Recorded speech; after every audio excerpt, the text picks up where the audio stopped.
Hello, it's Mary Weber, Travel Guru Girl, and today I'm talking to you about our ladies travel club, which is Travel Girls on the Go. So this club is for anyone, any lady that, whether she's single, divorced, married, wants to travel and wants to go with a group of ladies to have some fun. Um, there may be many of you that used to travel and you had a husband and maybe they no longer want to travel, or you're divorced, or you've lost your spouse, and now you would like to get out there again, but you don't know how to do it. So we created the club in order to allow women to get together and travel together. So you do not have to have a partner. We try to match up people, and sometimes our trips may not be the one that you want to go on, but we do have other ways, and I have other ways of getting you on trips with other tours that are going, and get you traveling again. So the trip I'm talking to you about, because we're trying to probably do three ladies trips a year, maybe more. The next one that I wanted to talk to you about was in Italy, and it's called the Italian Mosaic. It's 13 days from Rome to Rome, and it's from April the 4th until April the 16th of 2025. So a really good time of year to go. It's a little bit quieter, and for tourists for sure, and the weather will still be really, really good. And so we hope to get away from some of the crowds and really enjoy ourselves when we're going on this trip. I'm just going to launch the sharing my screen, and I have to find it. There it is. Okay, so I'm going to share the presentation. Share, and here we go. And here we go. So it's a 14-day trip. And as I mentioned, April 4th to the 16th. And we are going to start in Rome here. And then we're going to go to Florence, up to the Cinque Terre, then up into Lake Maggiore in Switzerland, Lugano, and then over to Venice, down to Assisi, then down to Sorrento and Capri, stop in Pompeii, and then back to Rome. So this is a trip that if you've never been to Italy and you wanted to see everything that you should see, this is the trip to go on. It will be truly encompassing. And that way too, if you ever wanted to come back to Italy, then you may choose just to go to Tuscany or another part and spend some more time in there. But this will give you a great overview of all the places that people talk about when they talk about going to Italy. So you get breakfast daily, 5 three-course dinners, local sightseeing, the transportation. You'll see the Vatican museums, the Leaning Tower of Pisa, St. Mark's Square in Venice. You'll have a boat and a train ride in the Cinque Terre, boat ride on Lake Maggiore, and you'll have headsets that allows you to hear what the tour director is saying. So when you're following along, you don't have to stand right beside him or her when they're talking about the destination or the sites that you're seeing. So you board your flight. And I really suggest even going a day early, because it's an 8-hour time change, which means that let's say you arrive at 8 a.m. in Rome, it's actually midnight at home. And with that in mind, you will feel very, very tired when you arrive. So you can try to sleep on the plane, but a lot of people have trouble sleeping on the plane. So when you arrive, it's all hands on deck. You'll want to keep on trucking, looking around the area where you're staying and enjoying some of the sights. There won't be anything included that day. If you do go a day early, you'll just have your hotel room and some breakfast. But it does allow you to catch up on your rest before the tour actually starts. So that's what I was talking about, was the pre-night options in Rome.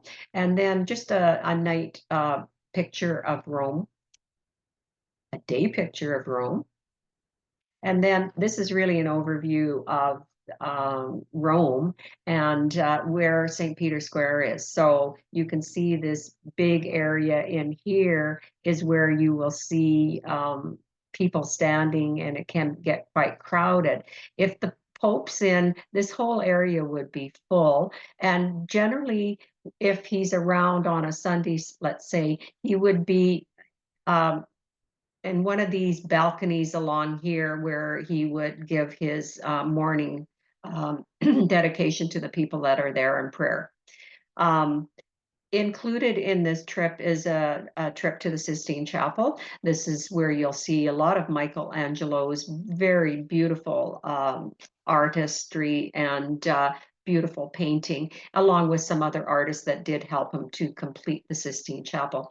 This is also where the popes will meet if one has passed away and they're electing a new one. So that's where they stay until they elect a new pope. It's complete silence in here and no pictures are allowed while you're in here, but it's just such a beautiful and serene place to be and see. It's a must see, and you will get to see it on this tour.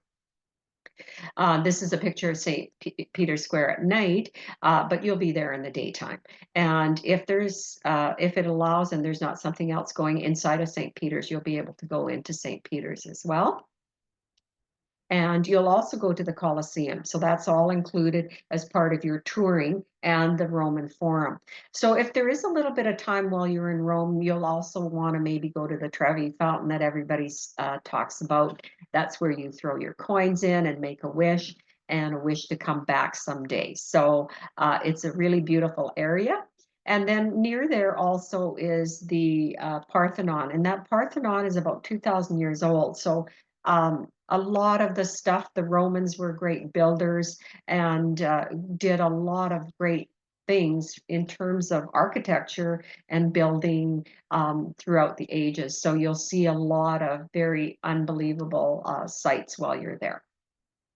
On the third day, you'll go from Rome to Pisa, and that's where the Leaning Tower of Pisa is, and then on to Florence. So this is a picture of Florence at night, and again, you'll see the beautiful cathedral. You'll get a chance to see that on a tour of the area.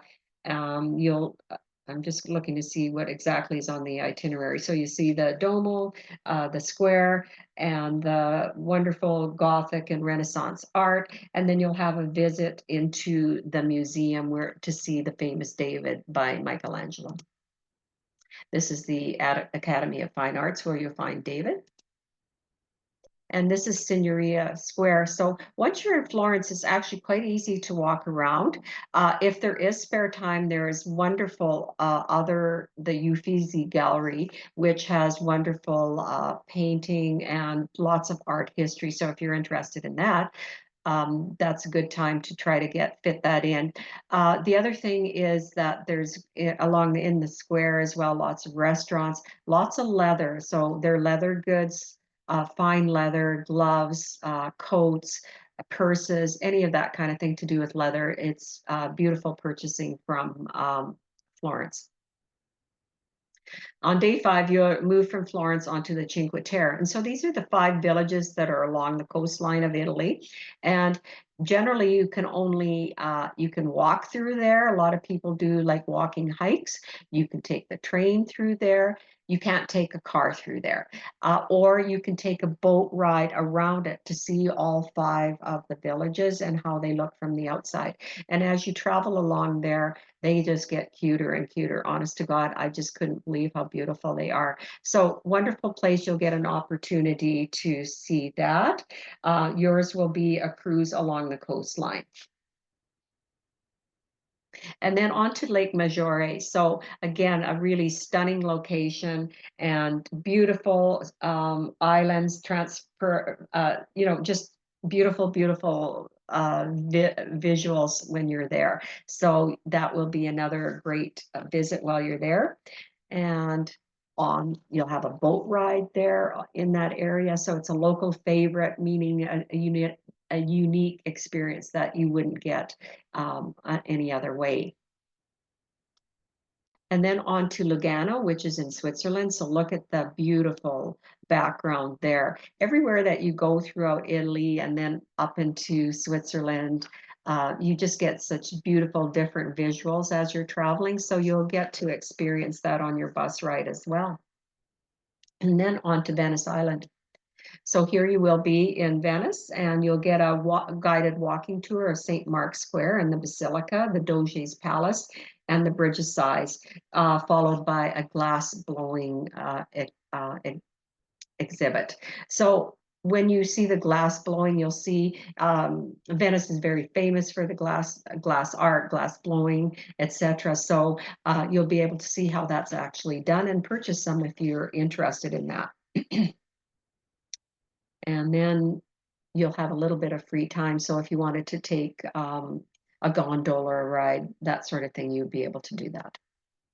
So this is the Bridge of Sighs, and this is where the prisoners were kept, and they said the Bridge of Sighs because they could see freedom on the other side or their families, but they couldn't leave the prison. This is the Doge's Palace, which is huge part of St. Mark's Square, and you get a visit into the Doge's Palace. And then another view leaving Venice Island and onto Assisi. So St. Francis of Assisi. This is the area where you find St. Clare's Church and where it got to be, famous for that. And then we are off from Assisi onto Sorrento. So Sorrento is along the coastline, and everyone thinks of Sorrento and it's like, oh my, I'd love to be there. And it is, it's such a stunning place to visit.